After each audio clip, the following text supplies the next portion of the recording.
guys, what's up? I am joined here with Christopher Vester out of, are you in, I should know this, is it North Carolina? North Carolina, Eastern North Okay. Carolina. So we're I about figured it was one or the other, North or South, but I met Chris probably about a month ago, a little over a month ago when we were in Tampa, Florida at the King's Council with the CEO of Your Life event with Steve Weatherford and a couple of other guys. And the first day we were there, I had got back from a run, and I'm just like sweating bullets. And I look over and I see this guy, and my wife's like, "Hey, I just met that guy at the gym," and I was like, "Oh, looks like a nice guy." And you're like, "We just said hey, whatever." And then we get to the same event, and I'm like, "Oh, there he is again." And I told my wife that very first night, I said, "Dude, I want to know that guy." And so, isn't it crazy how you can kind of interject yourself into people's lives? And the next day we had that next morning was a little prayer thing. And so next thing I know, I'm in the same group as you. And I'm like, yes, I'm with this guy. And then, and then I called you over to my wife and I shared some stuff with you there too that I wanted you to be part of. And I'm like, I like this guy. And ever since then, we've kind of kept in contact. And I asked Chris to come on here because this dude he's just got so many good things to share. And, and I know that a lot of guys in this group have been talking about the 75 hard challenge, or you're going through it now. And Chris has actually lived the entire 75 hard life. And that's just kind of your lifestyle, isn't it? Yeah, it was for sure all of last year. It's crazy. And what kind of put it on a little bit of a hold is I had a motorcycle accident on September the 26th and had to have my quadricep reattached to my kneecap on October the 2nd.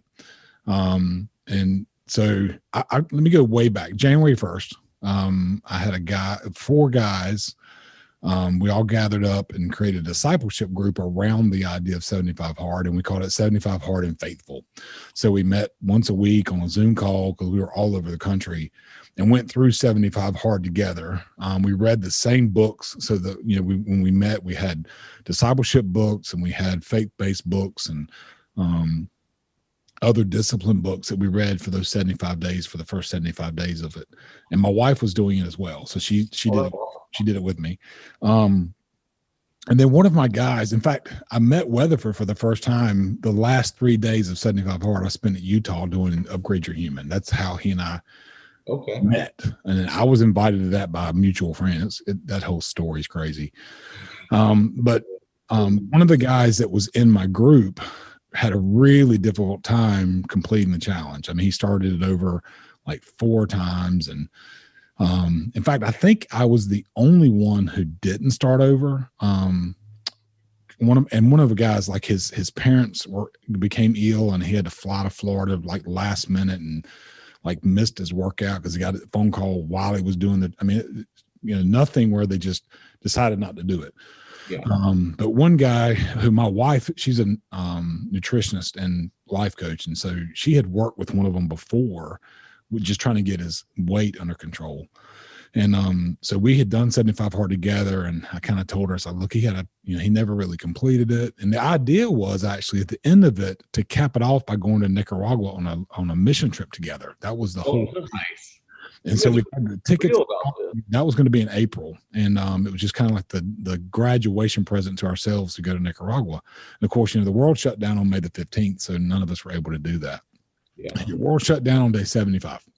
But my wife reached out and she said, hey, tell him if he'll do it, I'll do it with him. Like he won't do it by himself. And I know how to coach him. Like I've coached him before. So I told him and he's like, sure. And he completed it. So she did 75 hard with me and then she did it with him. So so she had already done back to back, basically 75 hard. I think she had maybe a week in between them or maybe 2. And then we started talking about the whole idea of the live hard year, which you start by doing 75 hard. You follow it with phase 1, which you add in like a cold shower and some visualization. Mm-hmm. And then you have to take a break. And then you do phase 2, which is basically 30. And all the phases, phase 1, 2, and 3 are 30 days each. And then phase 2 is exactly the same as 75 hard, but just for 30 days. And then phase 3 is like a final exam. It must be done the last 30 days, ending on the anniversary date of your day of starting 75 hard. And the reason Andy did it that way is so you don't have a start over day. with 75 hard, if you fail, then you start back over at day one. Yep. Well, on phase 3, if you fail, you start back over day one of 75 hard. You don't get to start phase 3 again. Yeah. And phase 3 is, again, cold showers. You have to do a random act of kindness. You have to meet a stranger every day. And so for me, that coincided with December. And my wife, like, she started phase 1 before I did. And so she's 3 weeks in. I get into phase 1 because I was training for 29:29, the Everesting Challenge out in Utah. And so I kind of coincided that as part of it. And ended up having to do that virtually. That's crazy. But my plan was, okay, well, I'll do phase 2 in October. I'll take November off and be able to enjoy Thanksgiving, right?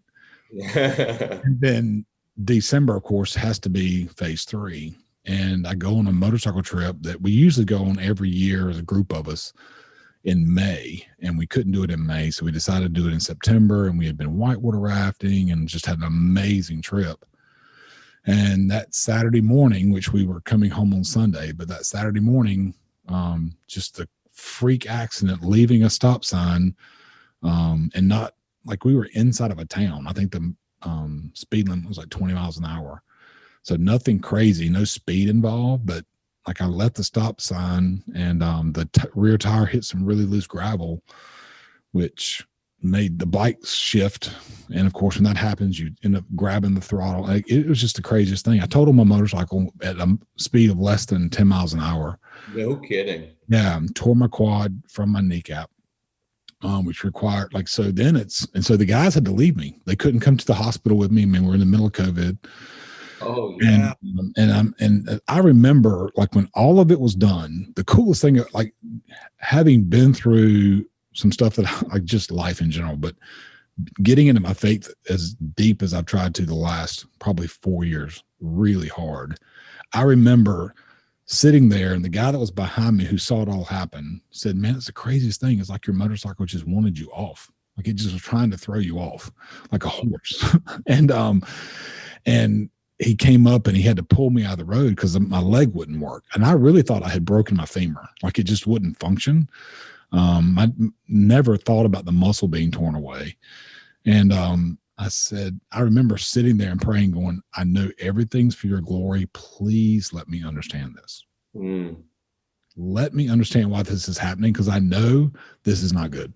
Like, I'd already set up the whole 75 hard plan. I was 5 days away from starting it. And it was just, and just said, well, it is what it is. And so my wife had to drive to West Virginia to pick me up from the hospital, which was a ridiculously difficult and painful ride home. Oh, I can't imagine. 5.5 hours. And I mean, there was no painkiller. I mean, I'm not a pain. I just needed some Tylenol or some ibuprofen, something to ease it. Right. Yeah. But that was on Saturday. Went to my orthopedist on Monday. I've had a lot of I did bodybuilding for 16 years straight. And so I've had 3 shoulder surgeries and a torn meniscus. And so I've got an orthopedist that's almost on call. Yeah. I called him, and he's in actually Tennessee now. And he said, "Hey, go see this guy." So I made that appointment on Monday. They put me in the MRI Monday afternoon and said, "Hey, we got to get you in the operating room quick," because they don't want it to go more than 10 days. So I was operated on the October the 2nd, which was a Friday. And I asked him after the surgery and come in for the first, I think it's the first 1 week evaluation. I was like, "How quickly can I walk?" Because, I was in a brace where I couldn't bend my knee for 8 weeks. And, and so he's like, "What do you mean?" I said, "Well, I got some things I want to do." So I had told him about it, because I had completed 29:29 virtually on a stair mill and a treadmill. For anybody that doesn't know that, can you explain what that is real quick? Okay. Well, 29:29 is Jesse Etzler's event. He started it with another guy. And basically, there's 3 different places in the country you go. It's during June to October, June, August, and October, from Idaho, Utah, and Vermont. And they take you to a ski resort. So it's very steep obviously. And you climb up the mountain. So the one that I signed up for is in Utah. So it's 2.3 miles and 2,300 feet of elevation. And if you do that 13 times, you've climbed 29,029 feet, which is the height of Everest. And they give you 36 hours to do it.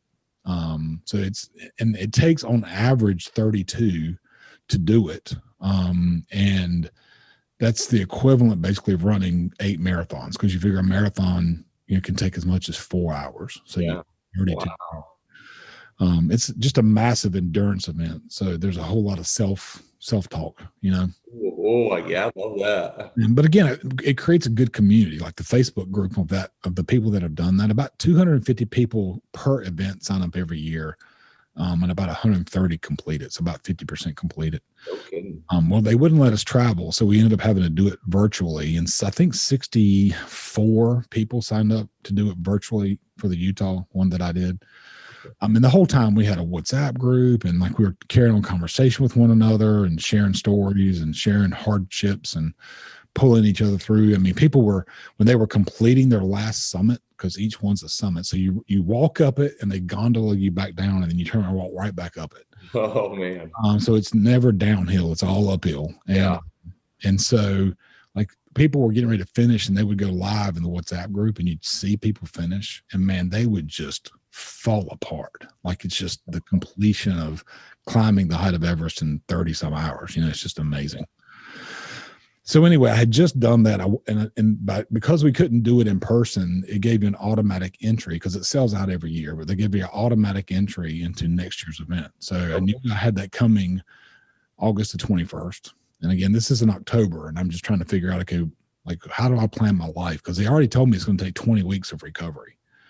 I mean, I spent a lot of time in the gym, and 20 weeks before I can lift the weight again. Like that, how does that work? And so again, I'm 23 weeks out. I started jogging yesterday. They allowed me to jog, and now I'm doing box jumps and stuff like that. So I'm getting fully recovered. Yeah. But it definitely put a damper on the whole idea of completing the Live Hard year. And he said, well, I think you should be comfortable without crutches probably in 2 weeks. So I went immediately and backed into the math. I was like, okay, well, if I'm done on the Wednesday before Thanksgiving, that means I still get to eat Thanksgiving lunch. So what's the last day I could start? So I think that day was either the 17th or 19th of October. I can't remember for sure. And so then that's what I did. I actually legitimately did cardio in my driveway.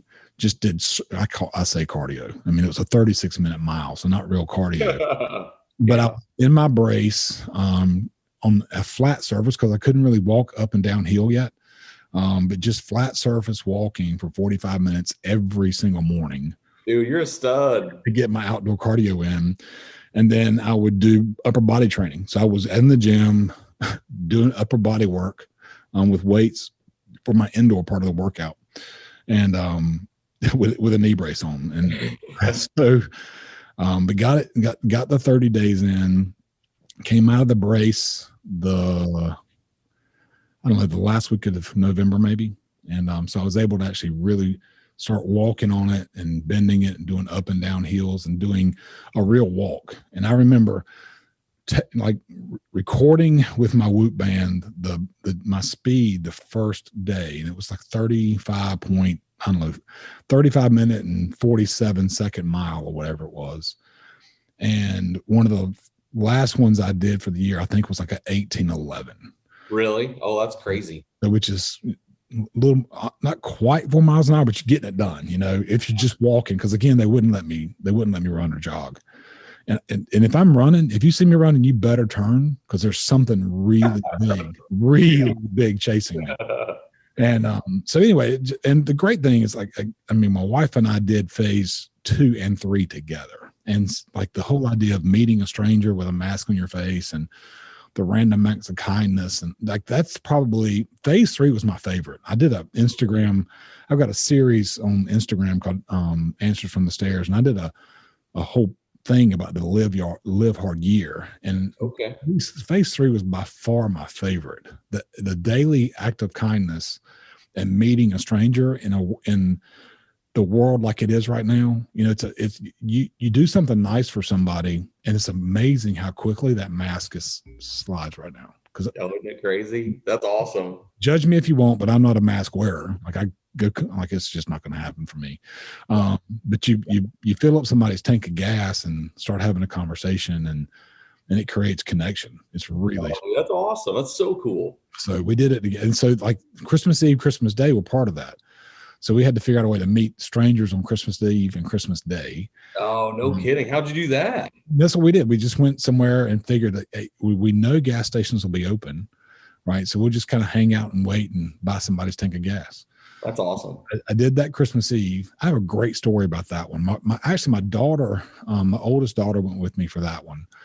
And my wife went and picked up groceries, and her stranger that day was the one who brought the groceries to the car. Like she had intentional conversations every time she went somewhere that they delivered stuff to the car. But my daughter and I, we went and trained at our gym at the house and went to the gas station. And I was like, I'll find somebody. She's like, how are you going to find somebody to buy gas for? I said, just pick somebody. Right as we're pulling to the gas station, this car pulled in front of us. And I pulled up behind it. And, you don't think about it. When you've got good intentions, you don't think about how creepy you look. Oh, right? For sure. Yeah. So, I mean, my intentions were 100% pure. And so I pulled up behind them, and like they didn't get out of their car. And I told Avery, I said, I think I've kind of freaked them out. She goes, probably, Dad, like probably so.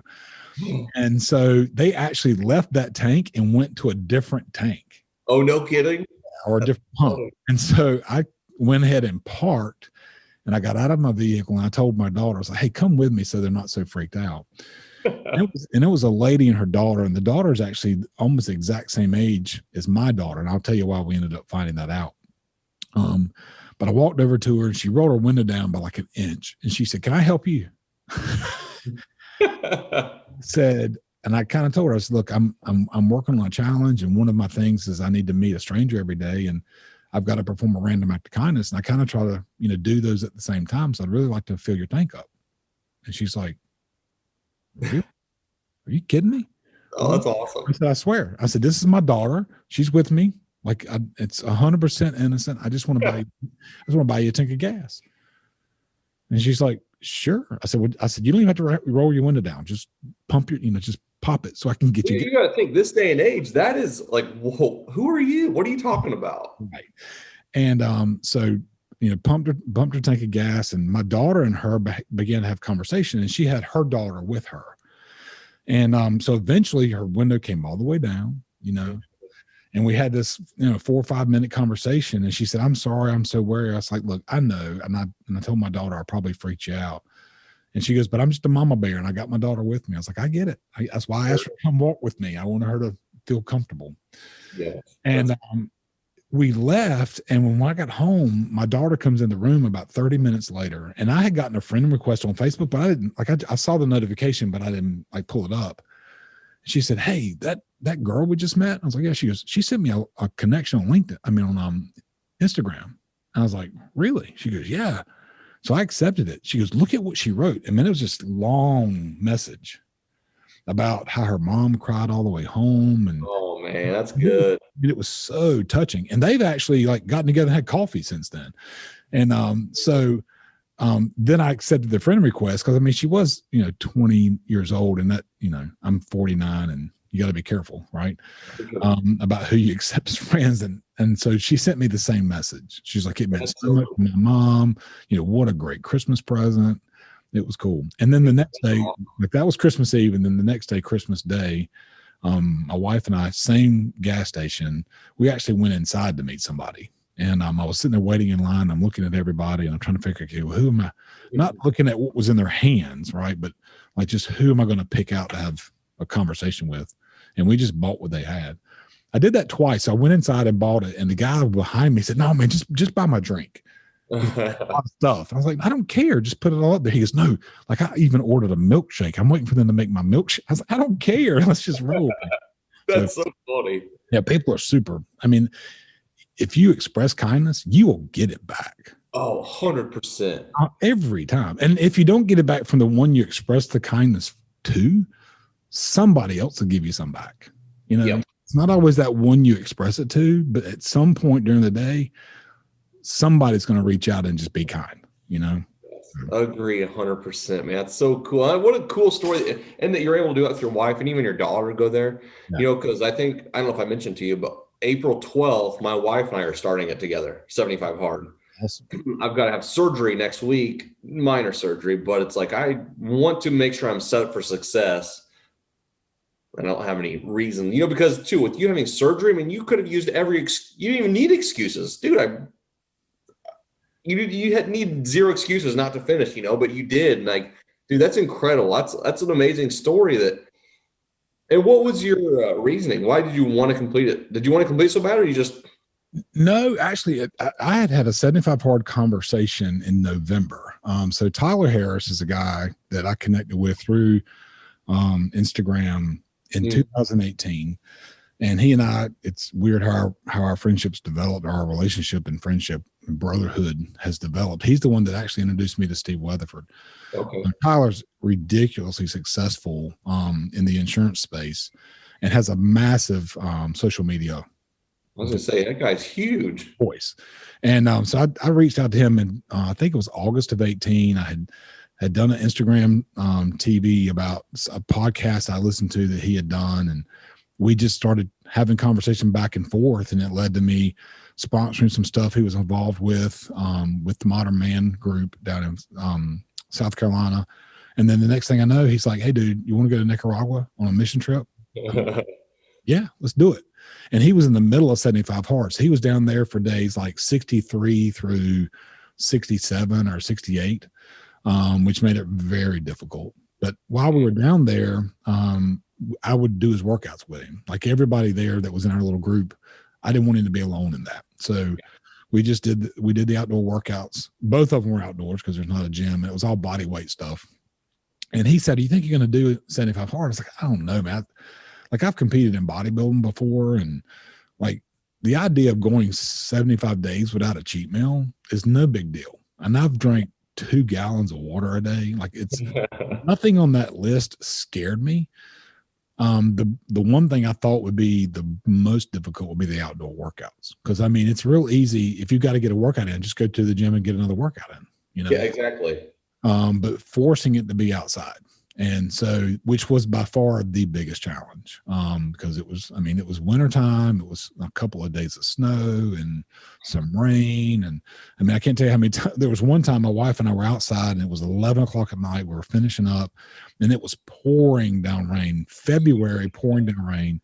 And man, the lightning and the thunder just started clapping around us. And she looks at me and she goes, "Well, we got to stop." I was like, "We got 7 more minutes." She actually did one of our outdoor workouts with 102 temperature, man. Yeah, just like the challenge. I think it was the idea. I came back from Nicaragua because Tyler and I had talked about it while we were down there. I was like, man, wouldn't it be cool if Andy had added some type of, faith element to it? Yeah. And so we had that conversation, and then I came back and I had one guy come in who's following Tyler, and he's watching my stuff on Instagram while I'm down there, and he sees because I did a big story about my days down there and how what an impactful thing that was. That was my first mission trip ever. So far, it's my only one, but it won't be my last one, Lord willing. But and they said, wouldn't it be cool if there was a faith element of that? Okay, well, that's twice. Another guy that's in the automotive vendor space, we were having a phone conversation, and same thing. He follows Tyler, and we're having conversation. He goes, "Man, that would be awesome if there was a faith piece to that." Yes. I was like, "All right." I was like, "Lord, I hear you. Let's do it." So I actually reached out to one other person and said, "Hey, I'm going to do 75 hard, but I want it to be like a discipleship group. And so we'll do it together. We're going to do all 75 hard, but we'll read the same books. And I've got some discipleship books from a men's group, a discipleship group I was in my church. And they'll supply us with the books, and I'll ship them. And like we'll just do a Zoom call every once a week, which is on Thursday nights. We're still doing that. We're still we had one last night. And so let's get it done. And they were like, heck yeah, let's go, you know? That's so cool. And it was just, so that really was the biggest thing. And then we decided, hey, we're going to cap this off by going to Nicaragua. So really it was about, I wanted more people in Nicaragua because the vision that Tyler has is that there will eventually be a whole plane of people flying into Nicaragua together. Because when we were there was only 4 of us. And with the men that worked for that particular organization, we built 2 homes. Well, we built 1, but the team itself built 2 homes in those 3 days. Okay. And there was a birthing of a church there that weekend that Tyler actually gave the birthing sermon at. It was amazing. And I was like, man, if 4 people can and work on a team and get 2 houses built, what happens if we get 50 people here? Yes. 100. And so I think when the April trip was scheduled, because I was already bringing 4 with me, so we'd already doubled the number. Yeah. But I think that through Tyler's pushing it on his Facebook and Instagram and all his social media stuff, I think he said there was 26 people signed up. Dude, that's awesome. That's so cool. I mean, it's so just creating community down there. So it started off like it was part of it. The challenge was a big part of it, but the faith-based part of it was a big piece. And the crazy thing. So one of the books we read was Sovereignty by Ryan Michler. I don't know if it's in the book or not. Reading it now, currently reading it. Amazing. So I get to Utah, and that's the last book we read for the last part of the 75 Hard. And guess who's at Upgrade Your Human? Ryan. Sat down with him. I said, dude, you're never going to believe this, but listen to this. So I told him the whole story about what we were doing. And I said, and look what we're reading, because I had my book with me. Yeah. Dude. He's like, well, hand it here. So he signed it up for me. He's like, man, that's just awesome. Well, then he did 75 Hard right after that. You know, no kidding, dude. That's so cool. Well, and I've had 5 people in the organization complete 75 Hard. I gave when I finished. And now when you say organization, like, explain to us what it is you do too, because I don't think I ever asked what you did. Talk about that. So I'm in the automotive space. We've got currently 4 dealerships. We're about 19 days away from closing on selling one of them, so we'll be down to 3. We've had as many as 9. Been in the car business or car space since basically I was 16, 17 years old. Yeah. First job in a dealership was washing cars. My dad was a farmer until I was 11. So we did tobacco and soybeans and corn, and then decided you either got to get huge or get out. And so he decided to get out. Went to work at a little small car dealership that the guy actually passed away of cancer. But my dad fell in love with the car business as a salesperson who ended up getting pushed into some management positions just because of the sickness that the guy had, and then got pulled out of that into the insurance space by the guy that actually was his insurance agent. Really? And he crushed it. I mean, he was just an amazing, he's really good with people. And so he's the only ever in the history of Southern Farm Bureau Company, which is a big insurance company down south. I want to say they're in 9 or 10 states. It's a big company. But he's the only one that the very first rookie year, they end up being a top 1 or 2 producer in the company. And he was number 2 in the company his first year. Wow. Yeah. But that led to an investment opportunity in a dealership, which led to another investment opportunity in a dealership that led to a swapping of stock, and him being 100% owner in a dealership is kind of where it all got started. That was no kidding. That's crazy. That's a crazy story. So, and now it's, like I said, we've up and down, and opportunities to get rid of or flip them or stay in the business, just depending on how my dad wants to handle it. I'm 49 and he's only 69, so he's still active in the business. Yeah, that's awesome. Yeah, and we've when we had 5 dealerships up until July of 2020, and sold 1 off. But at that time, we had 178 employees, and now we're down to 140. And we'll end up with probably between the 125, 130 number when that dealership gets sold on the 19th or the week of the 19th. But yeah, and my role in the company is what they call a visionary. So where the company goes is kind of up to me. Big dreamer, cast a lot of vision. A lot of it's stuff that requires way too much work. So I need an integrator. And there's a guy in the company. In fact, we made that shift yesterday. I told you when I talked to you, I said, when we got a lot of stuff going on, it's going to be crazy. Yeah. Yeah. We shifted the company a big shift yesterday. But I've got a guy who knows how to tell me no. That's one of the biggest things you need, I think, is a guy that'll tell you, dude, that's just too much. You're asking. Yeah. And can be that direct and honest with you. Now, do you like it when a guy tells you no? Honestly, yes. Because I've been around this space so long, and not just this space. I think it's everything. That people that are in the organization have a tendency to tell the guy who they take a check from every Friday, yeah, man, that'll work. Yes, man. Right? And because they're afraid of the repercussion, when in reality, the best thing you can tell me is no. Yeah. Because John Maxwell does a great job of describing blind spots, and they're blind spots for a reason. You'll never see them. Like, there's nothing that you can do to make you see it. Yeah. Only available through somebody else's eyes. So they've got to tell you about them. So when I have conversations with any of the leadership team or any employees, like, guys, you've got to tell me, because I'm never going to see it. It is truly blind to me. Like, it's obvious to you, but I can't see it. So please tell me. And so being just transparent like that, just like help me find the holes, because if we plug them, we'll be successful together. Yes, I love that. But yeah, so but yeah, I had a sales meeting. So we do our leadership team, we do a book club. So we all try to read, and it's not mandatory, right? But I'll read a book and I think it has some value, and I send it out to the leadership team and say, hey, we're going to have breakfast on this particular Saturday. We're going to discuss this book. If you want to participate. And then I usually do like a company sales meeting that same day.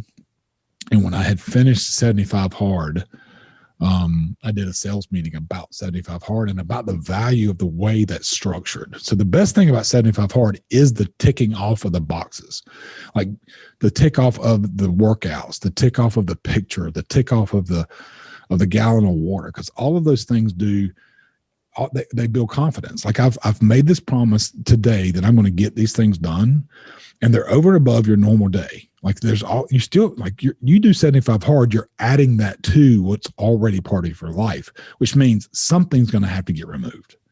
So you get really good about determining how important is something to you really. Yeah. Right. But if you go through that checkoff list that like, hey, I got to do these 8 things, right? Every time you get through it, the dopamine hit that you get, just the level of achievement and the level of keeping that promise to yourself it's just great for your confidence. And like you said, your brain loves it whenever you check one thing off. Your brain, like you said, it's that little bit of dopamine release. And then, like you said, it's that commitment to yourself. And whenever you are wanting to gain confidence, just checking little boxes, like doing those little things. So you did it. They're not hard to do. It's just do it. Priority. But I had that sales meeting, and immediately after the sales meeting, I had 4 guys walk up to me and say, hey, how do I find out about that? And we had 3 salespeople and 2 managers that went through it. And I bought I don't know if you've been to Andy's website, but you can buy the challenge coins. Mm-hmm. I didn't let them know I bought the challenge coins, but as soon as they got done, we did a big presentation of the challenge coins, ceremony to them. But one of the guys lost 63 pounds in 75 days, dude. No kidding. Yeah. It's amazing. Dude, that's awesome. It's amazing. And a complete shift in mindset. Dude, and that's it. That's 100%, man. It's instead of more of a, it's just a mental challenge, mindset shift challenge. It's not, like I said, none of those things are hard to do, but man, once you do it, so I haven't done it. But what was it, a year ago, maybe a year and a half ago? I was just dabbling in it. I'm like, I'm going to just kind of create my own. And I didn't do 75 Hard, but I made it to 55 days. And I said, I understand the whole process. This is a whole, like you said, what's more important here doing these things? Because I was only doing one workout, but I made a commitment to my wife and ourselves. We both said, hey, April 12th, we're starting this. Let's do it. And now I'm really excited about it, because she's like, dude, I'm excited that you asked for me to do this with you. I'm like, well, yeah, because I know that in that 75 days is also our anniversary and some other stuff that I'm going to want to eat some sugar. But if you're doing this with me, then I won't be tempted. We'll just say, no, we're not going to do it. So it's more of an accountability partner on her end too, It's amazing. I mean, and you know, and the way, because I think Andy did an amazing job of the way he designed that. Like you pick your diet, like Yeah. you, like, like it's there's so much room to do what you want to do in it. And when I've had other conversations with people, they're like, "Man, what's hard about it is you got to design it." Well, yeah, like you've got to design it. Like, Yeah, exactly. you know, I'd rather somebody just tell me what to do. Well, that's not how a discipline challenge works. Don't look at it as like a fitness challenge. It's truly building mental discipline, right? Which I'm really excited about our King's Council stuff, right? That's going to be mental fortitude and grit is what we're talking For about. sure. But yeah, it's so rewarding for the check off of the boxes, you know, That's and all. it definitely works. It Now, definitely. what kind of a diet did you stick to?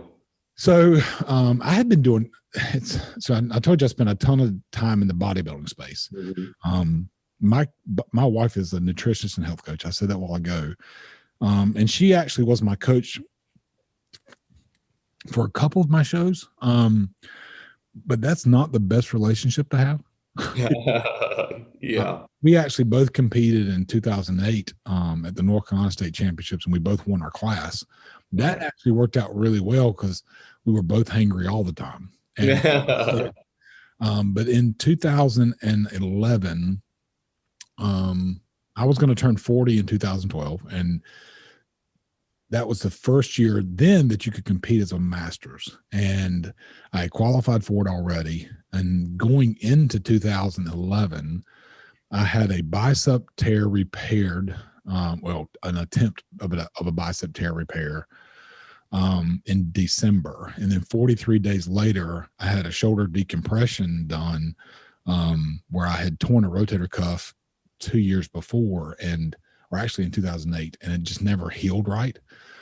So they went in and kind of did a cleanup of that. So I spent 120 some days and couldn't train. And my wife and I used to own a gym, and I got to know Jay Cutler really well. He came to our gym, and we clicked and hit it off and stayed friends. And he had done the Olympia in 2009 with a guy named Hani Rambod as his coach. And it was the best he'd ever looked. And you're already talking about a guy who'd been Mr. Olympia twice by then. And he took his body to a different level. And I had no idea really who Hani was. And I reached out to him in a text message. I'll never forget it. I was sitting in the house, and I can't do cardio. I'm feeling sorry for myself and going, man, I'm going to be 40 next year. And like, I really want to compete as a master. And like, how are we going to do that with all this? And I text Jay, and I was like, hey, does Hani do anything with amateurs? Because I didn't know anything about him. But he's considered, they call the pro creator. So he's taken a bunch of guys that were amateurs and got them to the pro level. And he's also got 19 Olympia titles under his tutelage. In other words, he's coached people that have either Mr. Olympia or the Miss Olympia or the 2012 or the men's physique. I mean, 19 there's nobody close. There's nobody. He's the best at that on the planet. And nobody can deny that. And so I text, again, this is 2011. And so I text Jay, and the message that came back was, this is his number and he's expecting your call. Really? Yeah. Oh, man. So I called him, and I'd never spoken with him before. And he says, this Chris? And I was like, yeah. He said, yeah, Jay's told me you're going to call. What you looking to do? And I said, well, I'm 39. I just came off of two surgeries, and I'm looking to do the Masters in July of 2012. He said, oh yeah. He goes, when do you get released? And I said, April 1st. He said, send me pictures April 1st. Send me some pictures of previous shows and send me pictures April 1st. I'm like, cool. So I sent him those. And he said, yeah, let's go. Well, April 1st, I sent him pictures, and he sent me back WTF, because I looked like I'd never been in the gym. Oh, man. And he goes, what have you been doing? And I said, nothing. He's like, oh my God. And so you can go to my Facebook page. I'm very, very transparent, probably too transparent. I mean, I'm a guy that'll post up pictures of myself in my underwear in terrible shape, but actually under my photos one, it says Masters 2012 prep. and you see the day I started, which was April 1st of 2011. And then there's a few pictures of all angles, as terrible as they are. And then the 1 year to get the muscle back. So I'd gone from 239, 240 down to 211. No And kidding. that 100, yeah, I just didn't do anything. I didn't do any, I wasn't eating right. I wasn't doing cardio. I looked like I'd never been in the gym. But muscle has a lot of memory. So I got back to 239 in a year. And then I competed at 198. And there was 33 guys in my class. I finished 11th, which is like in the whole country. So I was No kidding. I was pretty happy. And then what are we doing next? And I said, okay, that was in 2012. I'd like to be on stage at, the 224 number. That would be a heavyweight. And he said, well, if you'll give me a couple of years, we can do that. I was like, okay. Well, then I tore my meniscus the very first day I was training for my 2013 show. Really? Which kind of put everything kind of backwards. And then 2016, I said, I want to do the Masters again. Because my all seasons had gone really well. I'd kind of, it was the easiest prep I'd ever done. Like I was lean coming into it. My cardio was like the first year with him, I did 22,000 flights of stairs, which doesn't sound like a lot when you've done 29 out of 29, but it was a lot back then. Yeah. But it just it was just a super hard prep, just having to build all that back and then cut it back. But I went into the 2016 pretty lean, and had a really good prep that year, but made good connections. I forgot what the question was. I just lost my train of thought, but had a good show, but decided I was just done with that space, completely done with that space. But yeah, what was the original question? Do you remember what the original question was? Because I don't have any idea. I have no idea how we got down that path. I don't either, but I just like listening to these stories. So it doesn't matter to me. Dude, I can tell you how to build a watch if you ask me what time it is.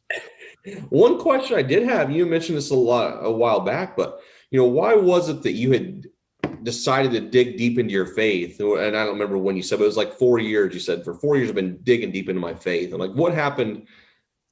It actually it's probably been 5 years ago. So, I came to Christ at 11. I was a young kid. I tell to people all the time, I was born on Super Bowl Sunday, which was actually the year that the Miami Dolphins went undefeated. Okay. Redskins. And I was in church the next Sunday. Really? That's just how my family rolled, right? Yeah. And so it was never really an option. And not that I wanted it to be an option. That's just how I was raised. And so I came to Christ really early, and they did the typical thing. I mean, I think where we probably misguide some people is they don't understand that's just where the walk begins. And it is an absolute journey, and you got to help carry yourself there. Your personal development doesn't happen by itself.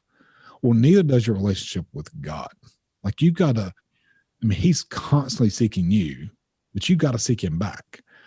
And I think it just took that long, maybe, for me to kind of really come to grips with that. We had been at the same church since 2002, and both of my oldest two daughters came to Christ in 2010 at a very young age. And so they got baptized at the church that we were going to then, which was not my home church. But I was like, I've got to move my letter of intent because I'm not if they're going to be a member here, I've got to be a member here. So my wife and I joined the church the Sunday that they got baptized at that church. And that was in 2010. And then 2015, the church as a whole decided to begin a 3-year, really slow walk chronologically through the Bible. So every week it was just a slow walk of how everything plays out, the whole book, how everything fits together. And so when we found out that was going to happen, my girls got really jazzed up because the sermons that our pastor was preaching lined up with what the Sunday school classes, or we call them connect groups now, but Sunday school classes, everything fit together, and we knew it was going to be a 3-year walk. That's cool.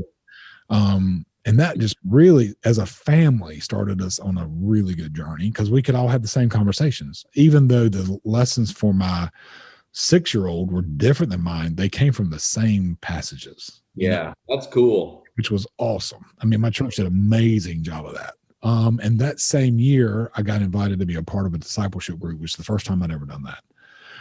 Which was really scary because the way it was described was, hey, we're going to get together. It's going to be 4 or 5 guys, 5 max.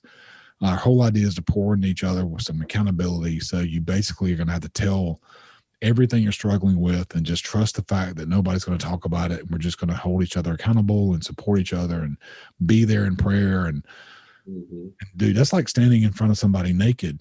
If you, yes, you can say, I'm going to be transparent until you got to be transparent. Right. Yeah. And so, but that journey was so awesome, man. The ended up being 3 of us in that group, and we met every single week for breakfast early in the mornings one morning and had these amazing conversations, amazing Bible stories. We memorized scripture. So not really by accident. I mean, it wasn't by accident, but it kind of wasn't on purpose either. I said a while ago, God's looking for you all the time. And he found a way to get to me because by the same time, I got really deep into leadership study, just trying to find, okay, if I'm going to lead this team of people, because I got moved into the position I'm in July 14. So I wanted to figure out, okay, how can I best lead this organization? I want to be the leader that they need, the leader they deserve. So just started really trying to do personal development when it came to leadership more than anything, which is all about study, right? Just studying people, studying other leaders, reading books, and that feeds me. And then got into this discipleship group, which is kind of the same structure. Just it's about Jesus.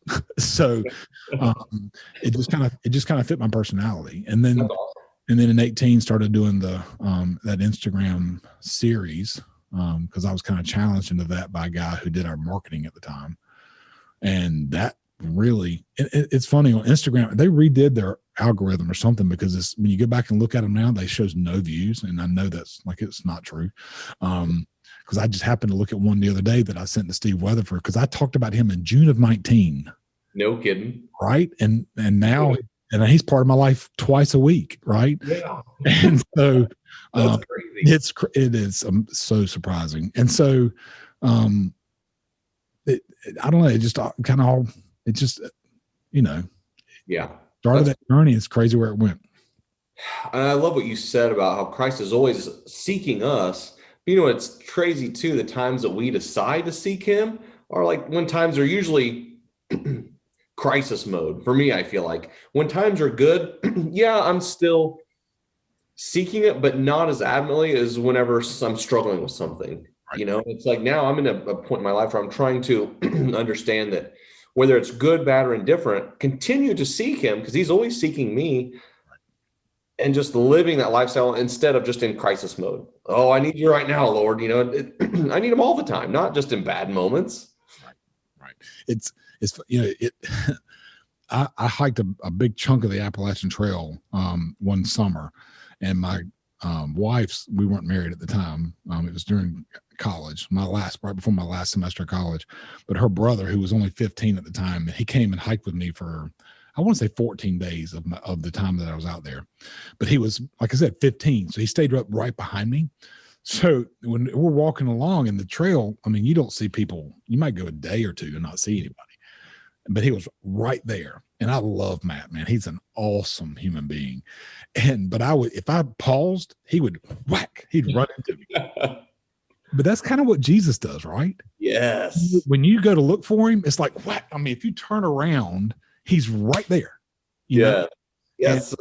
It's just, I mean, you don't have to look far, just turn around for a second. And he's right. It's crazy too. It's whenever we want to even acknowledge it, because I kind of really increased my journey to following Christ a couple of years back. But as I looked back at my life, like therefore 2 or 3 years, I was working. One of the guys that was working with me was an associate pastor at the church we went to. And I'm like, I know that God did that for a reason. And every person, even like everybody's placed in our paths for a reason. If I look back, I'm like, dude, God was placing people in these paths all along my way.